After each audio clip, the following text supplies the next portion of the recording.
Welcome all of you, the viewers of Poland Daily Culture. My name is Maria Kądzielska-Koper and I have a very special guest calling us on Skype because this is a Dominican monk, but also a president of a Dominican liturgical center. Łukasz Miśko is with us.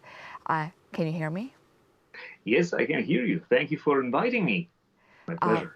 Father, let's say you are, of course, a priest and a monk, so you specialize and you are a specialist when it comes to God and praying, and this is one thing. But the other thing is that you're trying to make a Dominican liturgical singing and music famous all over the world. So let's say at the very beginning, why is this way of singing and creating music unique and important to persevere? Well, you introduced me as a monk, and I feel honored to be introduced by that title, but I also need to specify that I'm not really a monk. Well, monks in the church are people devoted to contemplative way of life. They spend most of their lives within the walls of their abbey or their monastery, and they typically don't do external ministries, don't do apostolic activities outside, while the Dominicans call themselves friars, Dominican friars or Dominican brothers, because we are at the very core of who we are as religious friars, apostolic.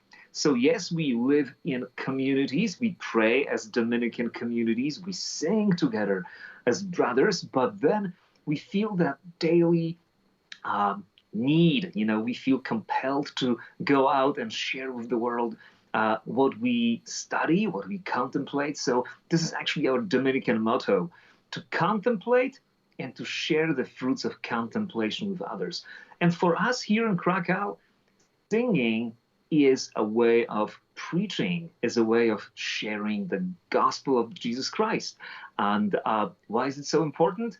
I think it comes from this connection between Dominicans and university students. Here in Krakow, we have worked with college students, with young adults for decades. And in that environment, people often ask, how can we pray better? How can we reach to the depths of that mysterious encounter between God and man that happens at Mass, that happens in the sacraments of the church. So many musicians, lay students, young musicians in our environment have been asking that question, how to make Mass more beautiful, more reverent, but also more meaningful for us. And the fruit of that encounter between the Dominican brothers and lay people here in Krakow was the Dominican liturgical music style. We've been proudly sharing that with the world for over 40 years now.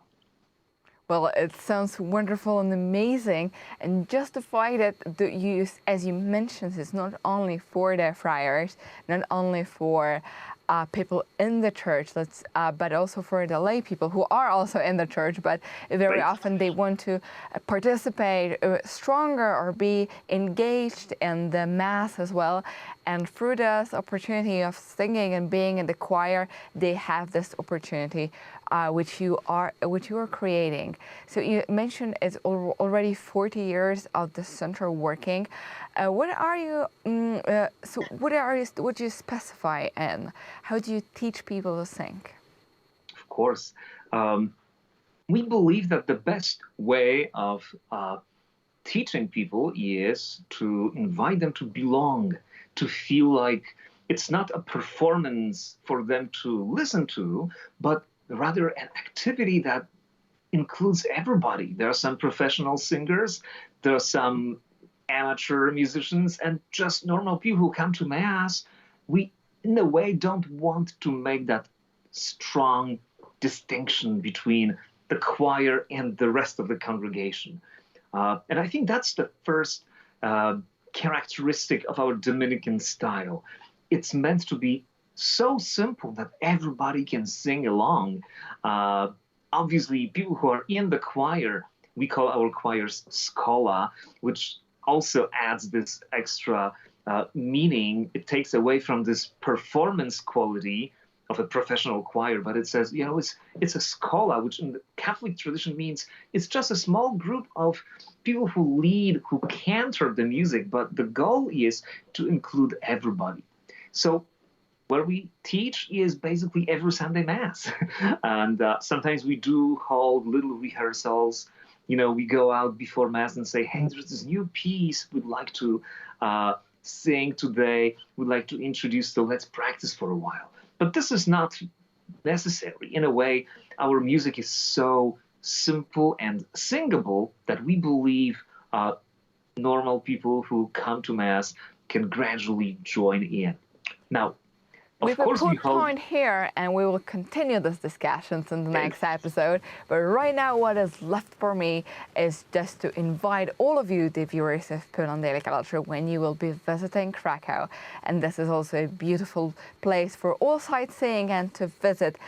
We very, very strongly encourage you to go past and go to the Mass, to the Dominican church, and then listen to the music and sing along, because as we've heard, you are invited to sing together. And thank you very much for watching our show.